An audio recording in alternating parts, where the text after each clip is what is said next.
Hello friends, welcome back to Shakya tech support.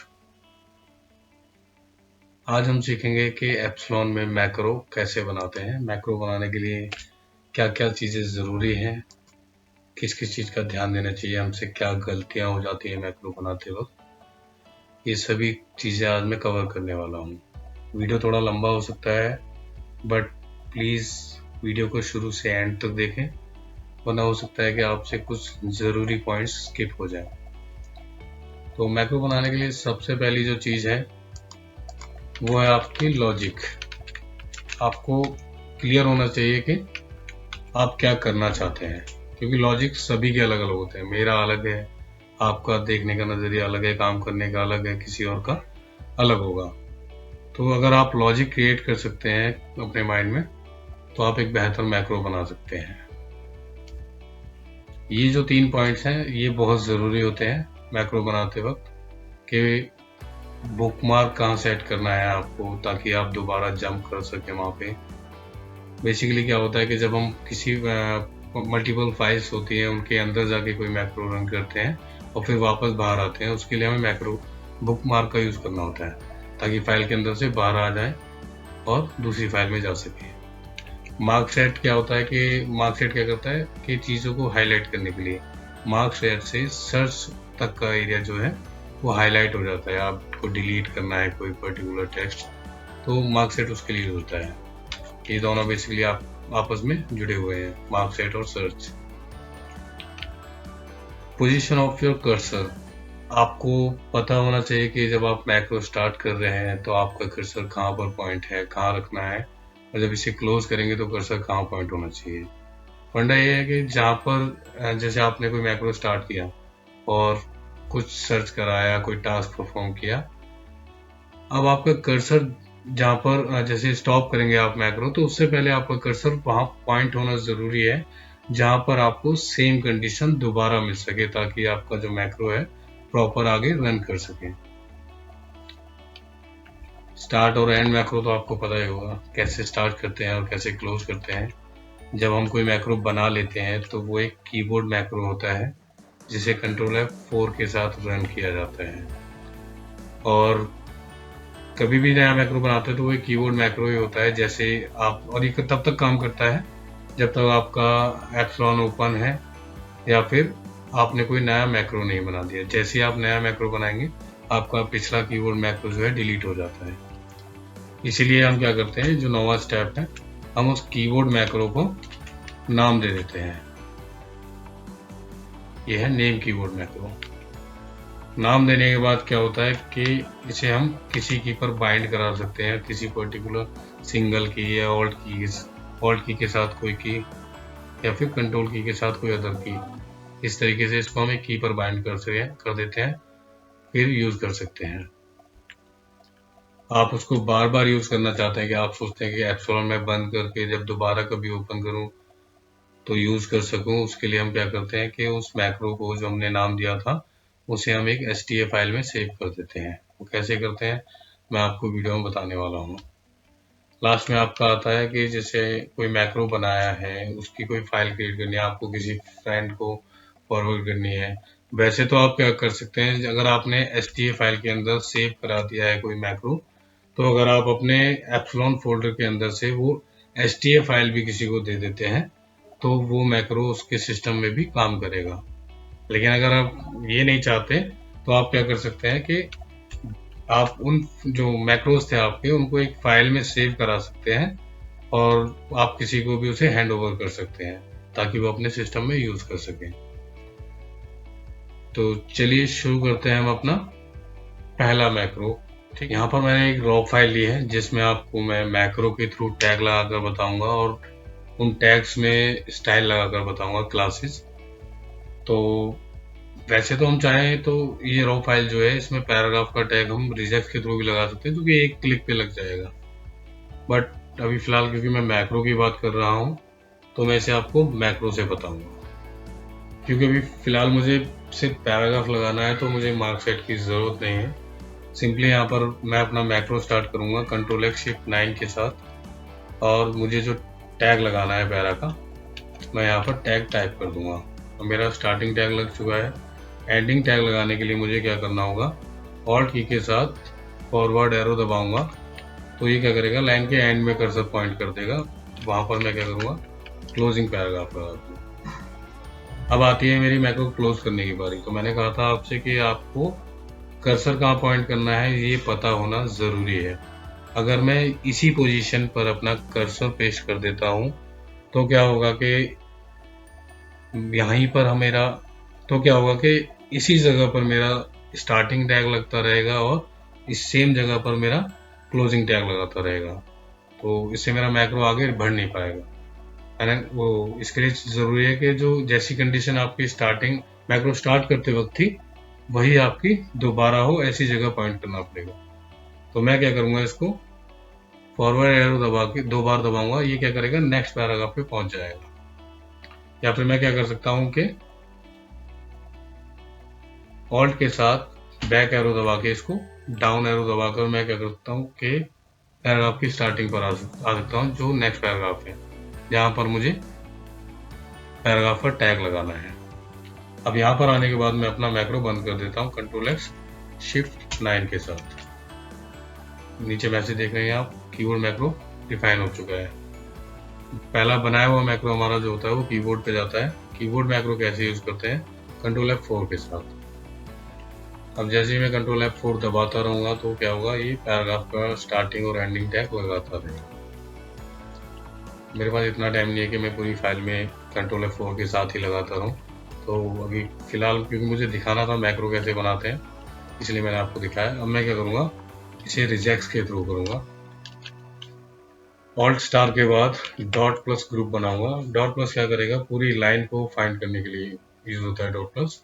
तो इसके बाद एंटर लगा के मैं पैराग्राफ स्टार्टिंग और क्लोजिंग लगा दूंगा #1, जो कि ग्रुप की वैल्यू को यहाँ पर प्लेस करेगा। जैसे ही मैं शिफ्ट के साथ F1 प्रेस करूंगा, ये पूरी फाइल में पैराग्राफ के टैग लगा देगा इस तरीके से।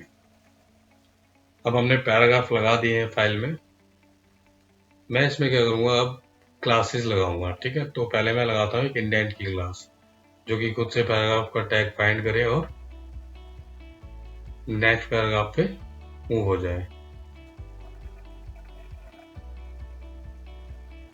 पैराग्राफ हम लगा चुके हैं। अब मैं क्या करूंगा कि इस पैराग्राफ के अंदर क्लासेस लगाऊंगा बाय मैक्रो।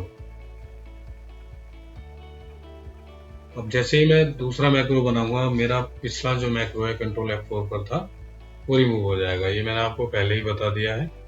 तो कंट्रोल शिफ्ट 9 के साथ मैं मैक्रो स्टार्ट करता हूँ, क्योंकि मुझे क्या करना है कि जो पहले पैराग्राफ का टैग आ रहा है उसे हटाकर एक इंडेंट या नो इंडेंट, जो भी मैं क्लास बनाना चाहता हूँ वो मुझे लगानी है। तो यहाँ पर मैं क्या करूँगा, मार्क सेट का यूज करूँगा। कंट्रोल के साथ स्पेस बार, मैं मैक्रो स्टार्ट कर चुका हूँ। कंट्रोल स्पेस करने के बाद क्या होगा, मार्क सेट हो जाएगा। इसके बाद मैं क्या करूँगा, ग्रेटर देन का जो की है वो फाइंड कराऊंगा। फिर लेफ्ट या राइट एरो के साथ मैं क्या करूँगा, इसको हाईलाइट करूँगा, क्योंकि सर्च कराने के बाद जब तक लेफ्ट या राइट एरो नहीं दबाएंगे तो ये टेक्स्ट को हाईलाइट नहीं करेगा। जैसे ही मैंने दबाया, इसने क्या किया, पैराग्राफ के टैग को हाईलाइट कर दिया। मैं इसे डिलीट कर दूंगा। डिलीट करने के बाद मैं क्या करूँगा, अपना एक नया पैरा स्टार्ट करके उसमें क्लास लगा दूंगा जो मैं लगाना चाहता हूँ। तो यहाँ मैं लगाऊंगा इंडेंट की क्लास। ठीक है, ये मैंने ब्रैकेट क्लोज किया। अब देखिए, अगर मैं मैक्रो फिर से यहीं बंद कर देता हूँ तो वही कंडीशन, ये क्या करेगा, इस यहाँ पर क्या यहीं पर बुकमार्क सेट कर देगा यहाँ पर, और फिर जो इस पैराग्राफ का ये वाला ब्रैकेट है इसको फाइंड कराएगा और सारा टेक्स्ट रिमूव करके यहाँ पे इंडेंट की क्लास प्लेस कर देगा। तो ये गड़बड़ हो जाएगी। मुझे पता होना चाहिए कि कर्सर कहाँ रखना है क्लोज करते वक्त। अब मैं क्या करूँगा कि मैं जाऊँगा लाइन के स्टार्टिंग में और एक बार डाउन एरो प्रेस करूँगा। उससे क्या होगा, मेरा कर्सर जो है वो नेक्स्ट पैराग्राफ के पास आ जाएगा जहाँ पर मुझे क्लास लगानी है। मैं अपना मैक्रो बंद कर देता हूँ कंट्रोल शिफ्ट 0 के साथ। अगर अब मैं देखूँ कंट्रोल F4 प्रेस करके तो ये इंडेंट की क्लास जो है लगा रहा है। सिंपल। अब एक मैक्रो हम नो इंडेंट के लिए बना लेते हैं, कंट्रोल शिफ्ट 9।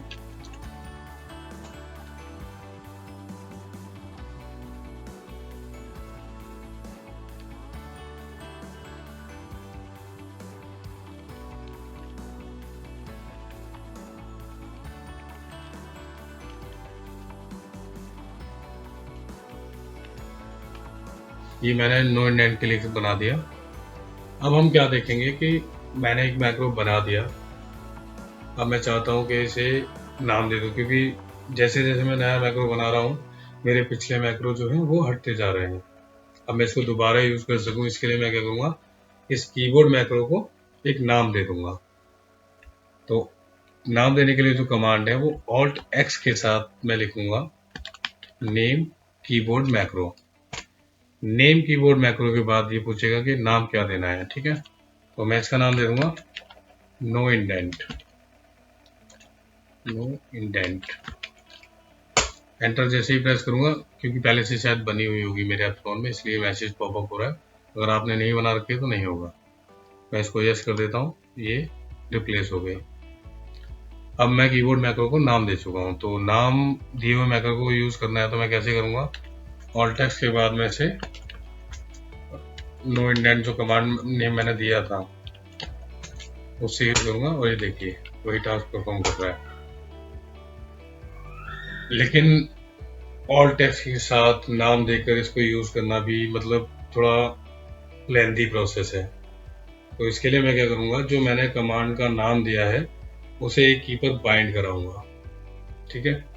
तो बाइंड कराने से क्या है, की पर वो मैक्रो आ जाएगा, सिंपली वो की प्रेस करने से मैं उस मैक्रो को यूज कर पाऊंगा। मैक्रो बाइंड कराते वक्त किस चीज का ध्यान रखना चाहिए कि भाई कोई ऐसी की पर आप मैक्रो बाइंड ना करा दें जो आप रेगुलर यूज में लेते हैं। जैसे मान लीजिए F9 है, F10 है, जिसे मैं अंडू रीडू के लिए यूज करता हूँ, मेरी एंटर की है, और सिंपली जो अल्फाबेट्स हैं कीबोर्ड में, अगर आप उस पर बाइंड करा देंगे तो आप जो उसकी नॉर्मल की है उसे यूज नहीं कर पाएंगे। मान लीजिए मैंने एंटर पे बाइंड करा दिया, तो अब जब मैं एंटर प्रेस करूंगा तो वो क्या करेगा, पैराग्राफ पे इंडेंट की नो इंडेंट की क्लास लगाता रहेगा। तो इस चीज का ध्यान रखना है, स्टार्टिंग में सबके साथ होता है, मेरे साथ बहुत बार होता था।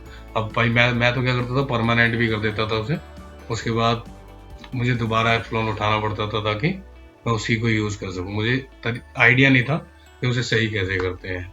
तो प्लीज ध्यान रखें इस चीज का, या तो ऑल्ट के साथ कोई की यूज करें, साथ में दो की पर आप मैक्रो बनाएं। जैसे कंट्रोल के साथ मैंने कंट्रोल के साथ 9, 8 या कोई बटन यूज कर लिया, ऑल्ट के साथ कोई की यूज कर ली, इस तरीके से। अगर सिंगल की पे बनाना चाहते हैं तो आप F1, 2 इन सब पे बना सकते हैं, F1, 2, 3, 4, 5, बट F9 और 10 पे ना बना दे वरना अंडू रीडू नहीं कर पाएंगे।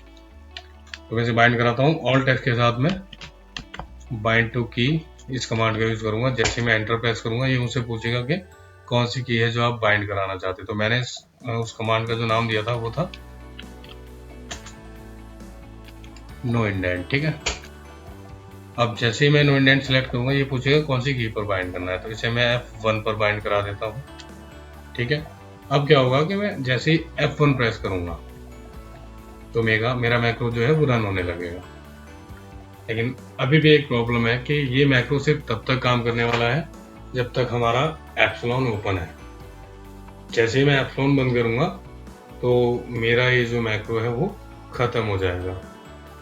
ऐसा ना हो इसके लिए क्या करूंगा मैं कि ये जो मैं परमानेंट यूज कर सकूं उसके लिए मैं क्या करने वाला हूँ कि जो मैंने मैक्रो बनाया है उसे कंट्रोल F3 के साथ मैं STA फाइल में सेव करूंगा। एप्सिलॉन में एक फाइल होती है STA, कंट्रोल F3 करेंगे आप तो ये मैक्रो जो है STA में परमानेंट सेव हो जाएगा।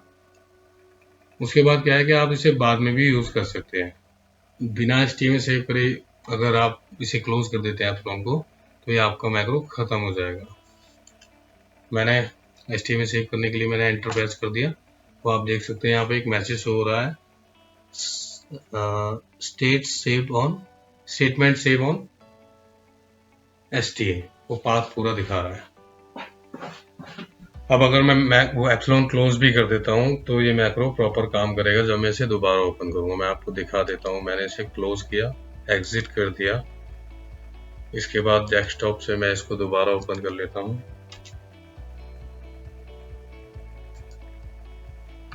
इस फाइल में मैं जाता हूँ, अब देखिए यहाँ पे इंडेंट की क्लास लगी हुई थी, यहाँ पे मैं F1 प्रेस करता हूँ तो ये नो इंडेंट लगा दे रहा है। इसका मतलब हमारा जो मैक्रो था वो STA फाइल में सेव हो चुका है। तो अब तक हमने मैक्रो कैसे बनाना है देख लिया है। मैक्रो को नाम कैसे देना है और मैक्रो को परमानेंट सेव कैसे करना है ये देख चुके हैं हम। अब हम देखेंगे कि किसी मैक्रो के लिए एक फाइल कैसे क्रिएट करते हैं, मतलब मैक्रो को किसी फाइल में सेव कैसे करते हैं, और उसके बहुत से फायदे हैं, वो भी मैं आपको बताऊंगा अभी। तो सबसे पहले क्या करना होगा हमें सिस्टम में एक फाइल जैसे मैंने पहले से बना रखी है, चलो मैं इसको डिलीट कर देता हूँ। एक मैक फाइल क्रिएट करनी होती है, Ctrl+X+F के साथ एक फाइल क्रिएट करूंगा। मैक्रो नाम से फाइल क्रिएट कर रहा हूँ मैं। एक चीज ध्यान रखें कि मैक्रो फाइल बनाने के लिए जो फाइल की एक्सटेंशन है वो .mac होती है। अगर इसके अलावा कोई एक्सटेंशन यूज कर लेंगे तो आपका मैक्रो वर्क नहीं करेगा। तो मैंने फाइल बनाई है macro.mac। अभी ये ब्लैंक है, ठीक है। तो इसमें दो कमांड यूज होते हैं, एक होती है जो मैक्रो बनाया उसे इंसर्ट कराने के लिए, और एक होती है की बाइंड कराने के लिए। तो सबसे पहले मैं मैक्रो इंसर्ट कराऊंगा। कमांड है Alt+X के साथ इंसर्ट मैक्रो। अब ये पूछेगा कि आपको क्या लास्ट कीवर्ड मैक्रो बाइंड कराना है, तो नहीं भाई, मैं उसको नाम दे चुका हूँ, तो मैं उस नाम को यहाँ टाइप करूंगा। तो फाइल नाम था मैक्रो का नो इंडेंट, ठीक है। जैसे मैं एंटर प्रेस करूंगा ये क्या करेगा, जो मेरा मैक्रो था उसे इसने इंसर्ट करा दिया। अब मुझे बाइंडिंग इंसर्ट करानी है, तो कमांड है Alt+X insert binding. Insert binding के बाद आप कोई नई की भी प्रेस कर सकते हैं। पहले आपने F1 पे दिया था, आप चाहे तो यहाँ पे जैसे F2 प्रेस करेंगे ये मैक्रो जो है F2 पे भी बाइंड हो जाएगा, लेकिन नहीं, मैं चलो F1 ही कर देता हूँ। अब यहाँ देख सकते हैं आप, ये जो है हमारा मैक्रो का नाम है। ये जो हमने कीज प्रेस की थी मैक्रो बनाते वक्त, ये पूरा रिकॉर्ड है उसका। और ये हमने अपना जो नो इंडेंट वाला मैक्रो है F1 पे सेव कर रखा है, बाइंड कर रखा है। ये वो लाइन है, ठीक है। अब आप चाहते हैं कि आप सेंटर, नो इंडेंट, इंडेंट या कोई अदर क्लास के लिए अगर आपको मैक्रो बनाना है तो आपको दोबारा से मैक्रो स्टार्ट और क्लोज करने की जरूरत नहीं है। आप एक बार ही मेहनत कर चुके हैं, दोबारा ना करें। मैंने कहा था ना मैक फाइल के बहुत से फायदे हैं, तो मैं आपको इस टेक्स्ट के थ्रू ही एक दूसरा मैक्रो क्रिएट करके बताऊंगा, ठीक है। आप क्या करें, जो मैक्रो आपने यहाँ पे डाला था और बाइंडिंग डाली थी, इसे कॉपी कर लें। एंटर करके मैं इसको दोबारा पेस्ट कर देता हूँ। यहाँ पे मैं इसका नाम चेंज कर देता हूँ सेंटर, ऊपर भी कर देता हूँ, नीचे भी। अब इसके लिए मैं की चेंज कर देता हूँ। पहले F1 पे मैंने दे रखा है नो इंडेंट का, तो इसे मैं क्या कर देता हूँ F2 पे कर देता हूँ, ठीक है। अब क्या है, जहां पर मैंने नो इंडेंट टाइप किया था ये, इसकी जगह पर मैं सेंटर टाइप कर देता हूँ, इसको सेव कर देता हूँ। देखिए बिना एक्स्ट्रा मेहनत के मैंने क्या किया, एक और मैक्रो क्रिएट कर दिया। इसी तरह से आप टैग्स के लिए मल्टीपल मैक्रोज यहाँ पे बना सकते हैं मैक फाइल के अंदर, ठीक है। इससे ये बेनिफिट होता है। इसमें मैं इंडेंट के लिए बना देता हूँ। इंडेंट के लिए मैं इसको F3 पे बाइंड कर देता हूँ, और यहाँ पर सेंटर की जगह इंडेंट। चलिए अब देखते हैं काम करने वाला है कि नहीं। तो अगर आपका कर्सर मैक फाइल के अंदर है तो आपको सिंपली कमांड टाइप करनी है Alt+X load buffer. Load buffer करते ही जिस फाइल के आप अंदर आपका कर्सर है मैक फाइल के अंदर, उसका यहाँ पे नाम शो होगा, और आप जैसे ही एंटर प्रेस करते हैं यहाँ पर 0 एरर डिटेक्टेड का मैसेज शो होगा। अगर ये मैसेज शो नहीं होता है तो आपकी फाइल में एरर है। अब ये 0 एरर डिटेक्टेड वाला मैसेज शो हो चुका है, तो आपका मैक्रो काम करने वाला है, ठीक है। तो F1, 2, 3 पे मैंने बनाए हैं। मैं फाइल के टॉप में जाके चेक करता हूँ इसको। F1 पे तो ऑलरेडी हमारा इंडेंट वाला ही था। देखिए F2 पे मेरा सेंटर वाला मैक्रो रन कर रहा है, और F3 पे मेरा इंडेंट वाला मैक्रो रन कर रहा है ना इजी। बस ये है कि मैक फाइल क्रिएट करके आप ये काम बहुत ही इजी कर सकते हैं। अब आपको कोई भी टैग के लिए मैक्रो बनाना है तो ऐसे बना सकते हैं। चलिए ये तो आपका हो गया पैराग्राफ के अंदर क्लास लगाने वाला मैक्रो, ठीक है। अब सिंपली आप इसको बस कॉपी करके पेस्ट करें, और जो नई क्लास लगाना चाहते हैं वो टाइप करें, और उसमें क्लास का जो नाम है वो यहाँ पर देंगे आप, ठीक है। अब हम देखते हैं कि जो इटैलिक बोल्ड वाले टैग होते हैं उनके लिए मैक्रो कैसे बनाते हैं। तो मैं पहले फाइल में जाता हूँ, ठीक है। यहाँ पर मैंने मैक फाइल बंद कर दी। अब क्या करता हूँ, मैं एक टेक्स्ट सिलेक्ट कर लेता हूँ, ठीक है। यहाँ पर मैं सिलेक्ट करने के बाद अपना मैक्रो स्टार्ट करूँगा, क्योंकि ज़रूरी नहीं है कि आपको एक वर्ड बोल्ड करना है, 2 वर्ड करना है। अगर पर्टिकुलर आपको पता होता कि एक ही वर्ड बोल्ड करना है तो आप बिना सिलेक्शन के भी अपना मैक्रो स्टार्ट कर सकते थे। लेकिन आप जितना सिलेक्ट करें उतने पर आपका टैग लग जाए, उसके लिए आपको क्या है, मैक्रो जो है सिलेक्शन लेने के बाद स्टार्ट करना है। तो मैंने सिलेक्ट कर लिया है। अब मैं अपना मैक्रो स्टार्ट करता हूँ कंट्रोल शिफ्ट 9 के साथ। मैं सिलेक्टेड वर्ड को कट कर लेता हूँ कंट्रोल W के साथ। ये मेरा कट हो गया टेक्स्ट। यहाँ पर मैं क्या करूँगा, बोल्ड के लिए B का टैग लगाऊंगा। ठीक है, एक कर्सर आगे ले जाकर मैं अपना जो टेक्स्ट मैंने कट किया था उसे पेस्ट कर दूंगा। यहाँ पर मैं B टैग की क्लोजिंग कर दूंगा। ठीक है, अब मैं क्या करूँगा, अपना मैक्रो बंद कर देता हूँ। ठीक है, तो मेरा ये जो मैक्रो अभी कीबोर्ड पर है, मैं देखता हूँ क्या ये काम कर रहा है। मैंने सिलेक्शन लेके कंट्रोल F4 किया, हाँ जी ये काम कर रहा है। अब हम क्या करेंगे, बिना नाम दिए इसको, हम जो नाम देने वाले हैं वो मैक फाइल के अंदर देंगे। ठीक है, तो मैं मैक फाइल के अंदर जाऊंगा। यहाँ पर मैं क्या करूँगा, इंसर्ट मैक्रो करूँगा। इंसर्ट मैक्रो में ये पूछ रहा है कि लास्ट कीवर्ड मैक्रो, हाँ जी मुझे लास्ट कीवर्ड मैक्रो ही इंसर्ट कराना है, ये मैंने करा दिया। अब देखिए, आप जो एक तो नाम देने का वो प्रोसेस था कि ऑल टेक्स्ट के साथ आप करेंगे नेम कीवर्ड मैक्रो, आप मैक फाइल के अंदर यहाँ भी नाम दे सकते हैं। मैक्रो इंसर्ट कराने के बाद एक कीबोर्ड मैक्रो की जगह पे मैंने यहाँ लिख दिया बोल्ड। तो अब ये मेरे मैक्रो का नाम हो गया। यहाँ पर मैं क्या करूँगा, इंसर्ट बाइंडिंग कराऊंगा। ठीक है, तो बाइंडिंग के लिए मैं कंट्रोल B का यूज कर रहा हूँ। ठीक है, तो देखिए CB, इसका मतलब है कंट्रोल के साथ में B। इसको मैं सेव कर देता हूँ। जैसे ही मैं लोड बफर करूंगा, इसने 0 एरर डिटेक्टेड कर दिया। देखिए, अब अगर सिलेक्शन के बाद मैं कंट्रोल B प्रेस करता हूँ तो ये बोर्ड वाला मैक्रो काम कर रहा है। तो सिंपली अब जो बोल्ड के लिए हमने बनाया था उसे अब हम मैक फाइल के अंदर ही इटैलिक के लिए बना के देखते हैं। मैं ये वाला टेक्स्ट कॉपी कर लेता हूँ, यहाँ पेस्ट कर लेता हूँ। बोल्ड की जगह पर मैं इटैलिक लिख देता हूँ, सेम बाइंडिंग वाले में लिख देता हूँ। अब जो मैंने, ये था हमारा स्टार्टिंग B का टैग जो था वो है, यहाँ पर मैं आई लिख देता हूँ। और ये हमने जो क्लोजिंग टैग में लगाया था B, वहाँ पर भी मैं आई कर देता हूँ। इसको मैं क्लोज कर वो सेव कर देता हूँ। यहाँ पे भी आई जाएगा क्योंकि मुझे कंट्रोल I पे चाहिए मैक्रो। सेव करने के बाद मैं इसको लोड करूँगा, लोड बफर करके, और मैं ऊपर फाइल में जाके चेक करता हूँ कंट्रोल I पे काम कर रहा है। हाँ जी, बिल्कुल परफेक्ट काम कर रहा है। वीडियो के स्टार्टिंग में जैसा मैंने आपको बताया था कि अगर किसी नॉर्मल की पर हम मैक्रो बाइंड कर देते हैं गलती से, तो उसे सही कैसे करते हैं ये मैं आपको बताने वाला हूँ। तो पहले हम गलती करके देखें, जो नो इंडेंट वाला हमारा मैक्रो है उसे हम Q पर बाइंड करेंगे। ठीक है, उसके लिए हम करेंगे ऑल्ट टेक्स्ट बाइंड टू की।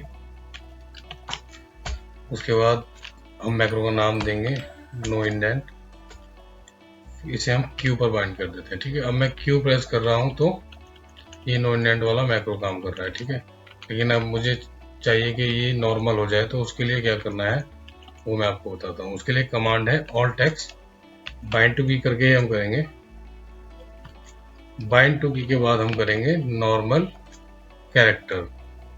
इसके बाद जैसे ही हम Q प्रेस करेंगे, Q पर दोबारा से नॉर्मल Q वाला कैरेक्टर आ जाएगा और हमारा मैक्रो हट जाएगा। तो इस तरह से अगर आप गलती से कभी मैक्रो बाइंड कर देते हैं किसी नॉर्मल की पे, तो बाइंड टू की करके नॉर्मल कैरेक्टर बाइंड करा के हम उसे सही कर सकते हैं। तो अगर आपको ये समझ आ गया है तो आप भी अपने अपने मैक्रो बना के ट्राई करें। अगर मैक्रो बनाते वक्त कोई प्रॉब्लम आती है तो प्लीज़ कमेंट करें, क्योंकि बिना कमेंट किए मुझे पता नहीं लगने वाला है कि आपने वीडियो देखा है नहीं देखा है, समझ आया है या नहीं आया है। अगर आपको वीडियो अच्छा लगा हो तो प्लीज़ सब्सक्राइब करें, ना समझ आया हो तो कमेंट करके ज़रूर बताएं। मैं आपके सारे डाउट्स नेक्स्ट वीडियो में क्लियर करूंगा, या फिर आपसे 1 to 1 बात करके मैं आपकी प्रॉब्लम सॉर्ट आउट करूंगा। ये ललित शाक्या का चैनल है, तो यहाँ पर आपने देखा होगा और किसी चैनल पे आप जाते हैं कुछ पूछते हैं तो बंदा सीधा कहता है भाई कुछ भी फ्री नहीं है, सब पेड है। बट मेरे पास ऐसा कुछ नहीं है, ये शाक्या टेक सपोर्ट है, बिल्कुल फ्री है। आपके सारे डाउट्स जो हैं बड़ी ही तसल्ली से क्लियर किए जाएंगे। ये जो मैंने मैक फाइल क्रिएट की है मैं आपको डिस्क्रिप्शन में भी डाल के दे दूंगा, आप वहां से सीधा कॉपी करके अपनी मैक फाइल बना सकते हैं, या फिर चाहे तो आप फ्रेश अपना न्यू मैक फाइल बना के आप ट्राई कर सकते हैं। थैंक यू सो मच, मिलते हैं नेक्स्ट वीडियो में। Good bye.